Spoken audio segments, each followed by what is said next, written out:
जादुई पेन। चिंटू नाम का एक लड़का था। वो बहुत गरीब परिवार का एक बेटा था। उसका बाप रामूलाल एक किसान था और किसानी करके घर का खर्चा निकालता था। उसकी माँ घर के काम धाम करती थी। दोनों माँ बाप ज्यादा पढ़े लिखे नहीं थे, पर उनकी चाहत थी कि चिंटू पढ़े लिखे और एक बड़ा आईएएस अफसर बने। अपनी पूंजी का आधे से ज्यादा पैसा रामू अपने बेटे चिंटू की पढ़ाई में लगा देता था, जिसके कारण उन्हें खाने पीने के पैसे भी नहीं बचते और उसके लिए उसकी माँ को दूसरों के घर जाकर काम भी करना पड़ता था, जिससे परिवार को 3 वक्त का खाना मिल सके। जितनी मेहनत अपने बच्चे को पढ़ाने में चिंटू के माता पिता कर रहे थे, उतनी ही लापरवाही से चिंटू पढ़ाई कर रहा था। उसका पढ़ने में जरा भी मन नहीं लगता और ना ही वो कोई मेहनत करता जिससे कि वो अपने अंदर कोई सुधार ला पाए। एक दिन चिंटू अपने दोस्तों के साथ खेल रहा होता है। अरे चिंटू, कल स्कूल छोड़ दे, हम लोग घूमने चलते हैं। हाँ सही बोलते हो, बहुत दिन हो गए। चिंटू, तू पढ़ाई छोड़कर घूमने जाएगा? तू चुप रह रिंकी, मेरी जिंदगी है, मैं जो भी करूँ। जा जा, मुझे क्या, माँ बाप इतने मेहनत से पढ़ा रहे हैं तुझे। ज्यादा माँ बनने की कोशिश मत कर मेरी, समझ गई ना? अरे इस गधी की बात पे तू ध्यान मत दे यार। मैं देता भी नहीं हूँ ध्यान। कल सुबह बैग लेकर निकलेंगे और घूमने निकल जाएंगे। इतना बोलकर सब अपने अपने घर को निकल जाते हैं। इतने में चिंटू की माँ और उसका बाप रामू घर लौट रहा होता है कि उन्हें चिंटू के टीचर मोहन मास्टर मिलते हैं। क्या हाल है रामू जी? हम तो बहुत बढ़िया है मास्टर जी, आप बताइए। हम बहुत अच्छे हैं, आपसे ही मिलने आ रहे थे अभी। क्या हुआ मास्टर जी, कुछ काम था आपको? नहीं बहन जी, बस चिंटू को लेकर बात करनी थी।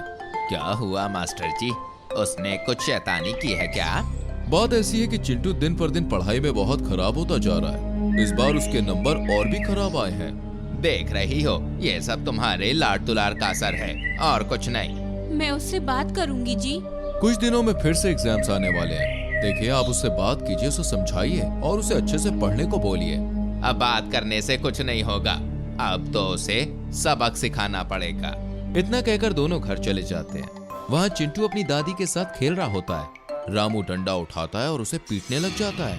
क्या हुआ, क्यों मार रहा है इसे? इसे आप सबके लाड प्यार ने बिगाड़ दिया है। इतनी मेहनत से मैं पैसा कमाता हूँ। अरे इसकी माँ दूसरों के घरों में जाती है काम करने, लेकिन इसे तो बिल्कुल भी परवाह नहीं है किसी भी चीज की। बेटा चिंटू, तू क्यों नहीं पढ़ता है? माँ, मुझे समझ नहीं आता कुछ, और मैं कोशिश भी करता हूँ तो परीक्षा में भूल जाता हूँ सब। अगर विद्यार्थी कुछ याद करे मन लगाकर तो जीवन भर नहीं भूलते। पर पिताजी। पर कुछ नहीं, तुम्हारे एग्जाम्स आने वाले हैं, उसमें तुम्हारे नंबर अच्छे आने चाहिए। अगर ऐसा नहीं हुआ तो मैं तुम्हें घर से बाहर निकाल के फेंक दूंगा। ऐसे मत बोल, तेरा ही बेटा है। अरे ऐसे ही बोलूंगा मैं तो। इतने में चिंटू उदास हो जाता है और रोने लगता है। उसके माँ बाप वहाँ से चले जाते हैं। मैं क्या करूँ दादी, मुझे कुछ समझ नहीं आ रहा। मैं जितना भी पढ़ता हूँ समझ नहीं आता और सब कुछ भूल जाता हूँ पढ़ने के बाद। दादी से चिंटू की परेशानी देखी नहीं जाती। वो अपने पुराने बक्से में कुछ ढूंढने लगती है। अचानक से वो बक्से से एक कलम निकालती है। दादी उस कलम को लेकर चिंटू को दिखाती है। बेटा, ये कलम कोई मामूली कलम नहीं है, बल्कि तेरे परदादा की है। ये कलम उन्होंने मुझे सलामत से रखने को दिया था, क्योंकि इसका इस्तेमाल गलत हो सकता था। इसमें क्या है ऐसा दादी? ये कलम जब तुम्हें कोई सवाल ना आए तो इस्तेमाल करना, ये तुम्हें सब बता देगा। तुम्हारे हाथ अपने आप चलने लगेंगे और सारे सवाल के जवाब लिख जाएंगे। दादी, ये तुमने मुझे पहले क्यों नहीं दिया था? बेटा, तुम उस समय बहुत छोटे थे, इसका मोल नहीं समझ पाते। और एक बात ध्यान दो, इसका इस्तेमाल तभी करना जब बहुत ज्यादा जरूरत हो। अगर तुम इसका इस्तेमाल हमेशा करने लगोगे तो अंजाम बुरा होगा। हाँ दादी, मैं समझ गया। 2 दिन के बाद उसके स्कूल के एग्जाम शुरू होने वाले थे। सब मन लगा के पढ़ रहे थे और चिंटू भी आराम से खेल रहा था, वो मस्ती कर रहा था। अगले दिन चिंटू एग्जाम देने जाता है और उसका एग्जाम शुरू हो जाता है। मुझे तो कुछ आ ही नहीं रहा, मैं क्या करूं? कलम मेरी मदद करो। अचानक से कलम अपने आप चलने लगती है और उसकी कॉपी सही आंसर से भर जाती है। चिंटू ये देखकर बहुत खुश हो जाता है कि उसका पेपर अच्छा हुआ है। धीरे धीरे वो एकदम से पढ़ना छोड़ देता है। दादी उसे समझाती है कि वो इतना भी कलम पर निर्भर ना हो, वो पढ़ाई पे ध्यान दे। लेकिन चिंटू उनकी बातों पर ध्यान नहीं देता और वो अगले दिन फिर से एग्जाम देने जाता है और उसे पेपर में कुछ भी समझ में नहीं आ रहा होता है। वो फिर से अपनी कलम से मदद मांगता है। कलम फिर से चलने लग जाती है और इस बार आधा लिखते लिखते उसकी कलम रुक जाती है और फिर चिंटू के लाख हाथ जोड़ने पर भी वो कलम नहीं चलती।